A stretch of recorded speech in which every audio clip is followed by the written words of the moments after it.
Anthony Richardson damn near had a comeback in his NFL debut. I got to say it, y'all. I was not a big fan of Anthony Richardson. I didn't necessarily believe in him coming into the draft because of 13 college games, but this kid's balling out. We're going to talk about rookie quarterback performances later. This kid is balling. So the Colts go into this game. Unfortunately, they do fail to win the season opener. They haven't done so in a decade. Sunday did snap their 5-game win streak at home over the Jags. A lot of people thought that they were going to be able to put it, pull it out in this game. I had the Jags winning, I think, almost by this exact score. But the offense did put together a couple of scoring drives through the second and the third quarters.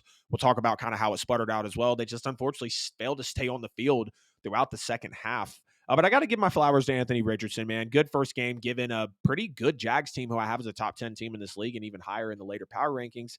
65% completion, 223 yards, one passing touchdown. He did have the one interception, but another 10 carries for 40 yards and a touchdown. So 3 total touchdowns, 263 scrimmage yards in the debut against the Jaguars on the road as well. Or excuse me, at home. So yes, there we go, at home.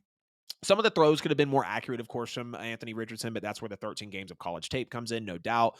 But he did have too much heat on some of those throws, mostly mistake-free football, really, until he threw that pick to Tyson Campbell. And he was looking really tight. Anthony Richardson really had the Colts in a position to go in and win this football game. Now, the second half is really the story for this entire game. It was a completely different thing for the Colts after Anthony Richardson had the first passing touchdown to Michael Pittman on the screen.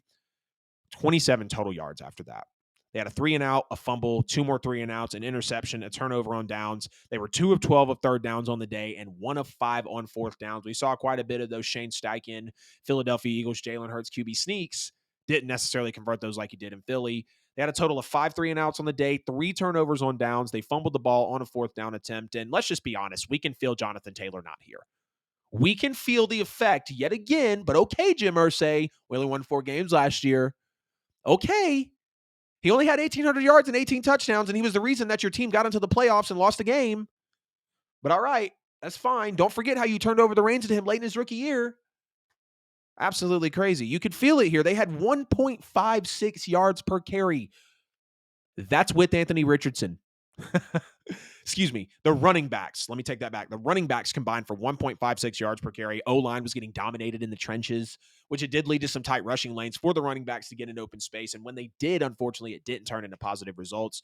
Deion Jackson had a rough game, 13 carries, 14 yards, fumbled the ball twice. The longest run of the day would have been 11 yards, but it was called back by a blindside block. Now, we did have DeForest Buckner, the defense, luckily, here for the Colts step in. He had 7 tackles, 4 solo, tackle for loss, 2 QB hits, a sack, fumble recovery, and a touchdown. So that is very solid. But the Colts defense wasn't perfect, no doubt. But their defense was not the reason, again, why they lost the game.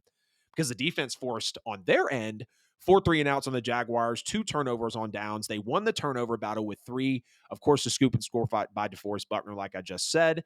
They held the Jags to 3 for 12 on third down and 1 for 3 on fourth down, but eventually the defense was on the field for too long and they gave up 2 fourth quarter touchdowns. So combined, we had like 7 3-and-outs between these teams. We had like 4 turnovers on downs. We had quite a few turnovers in general. So it was some sloppy, not super clean football. But we take a look at the Jaguars. Obviously, Calvin Ridley's back, 8 catches, 101 yards. This is going to be very, very special with him and Trevor Lawrence, no doubt about it. And Josh Allen, or excuse me, the defensive player, Josh Allen, it always screws me up because obviously Josh with the Bills, Josh with the Jaguars. Josh Allen had a career high 3 sacks in this game, 10 tackles. Foye Oluokun, of course, formerly of the Falcons, had 12 tackles. He's always been a tackling machine in the league. 2 quarterback pressures, 4 sacks as a team. Trayvon Walker even got in there with a sack as well, which was good to see.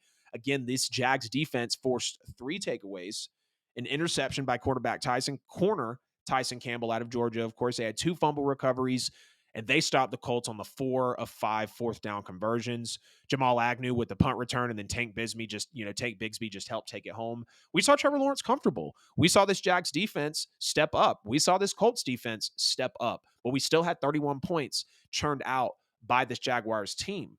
It was a very interesting game. The fact that Anthony Richardson literally had them in place as a rookie at home against Trevor Lawrence, who is a former number 1 overall pick, and Doug Peterson, who is a Super Bowl winning head coach, and all the hype with the Jacksonville Jaguars, that's pretty impressive. That is definitely impressive to see, and I have no gripes or complaints about this.